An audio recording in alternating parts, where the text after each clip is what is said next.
Assalamualaikum warahmatullahi wabarakatuh. Hai semuanya, apa kabar? Mari belajar bahasa Indonesia bersama Ibu Kade. Agar Ibu Kade lebih semangat lagi dalam membuat konten pembelajaran untuk mencerdaskan anak bangsa, jangan lupa subscribe dan like channel ini. Kalian juga bisa berkomentar dan share video materi pembelajaran ini ke semua rekan atau teman-temanmu. Yuk kita berbagi ilmu sekarang juga.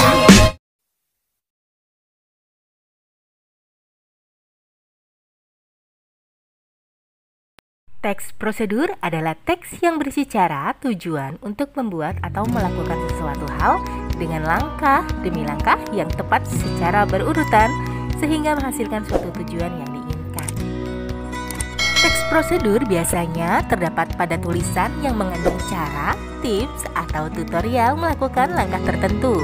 Di dalam teks prosedur terdapat kata imperatif atau kata perintah untuk melakukan apa yang dibahas pada teks agar si pembaca melakukan apa yang diperintahkan pada isi teks tersebut. Nah, apa sih tujuan kita di dalam teks prosedur ini? Tujuannya adalah untuk memudahkan pembaca atau pendengar agar dapat mengikuti langkah atau perintah dari isi teks yang tujuan akhirnya bisa sesuai keinginan pembaca atau pendengar. Adapun ciri-ciri dalam teks prosedur, yang pertama yang pasti berisi langkah-langkah ya. Yang kedua yaitu menggunakan pola kalimat perintah, kalimat saran, dan kalimat larangan. Seperti apa ya maksud dari kalimat perintah, saran, atau larangan dalam teks prosedur ini? Nah, ini dia contoh dari kalimat perintah yang sering kita temukan di dalam teks prosedur. Kalimat perintah, tambahkan lada secukupnya. Berarti itu kan memerintahkan kita untuk menambahkan lada. Tekan tombol pada CPU komputer. Nah, di sini ada kalimat saran juga. Sebaiknya bahan yang digunakan bersifat alami dan mudah didaur ulang.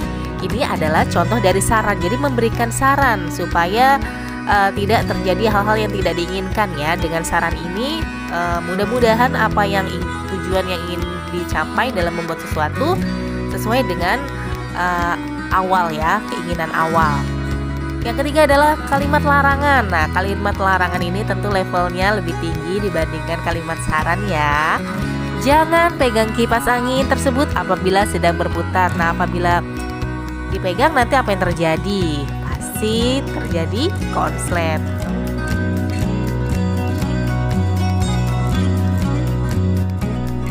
Ciri-ciri selanjutnya dalam teks prosedur yaitu berisi informasi yang bersifat objektif. Maksud dari objektif ini artinya berdasarkan percobaan atau analisis ya. Jadi kamu membuat teks prosedur karena memang sebelumnya kamu sudah melakukan atau melaksanakannya.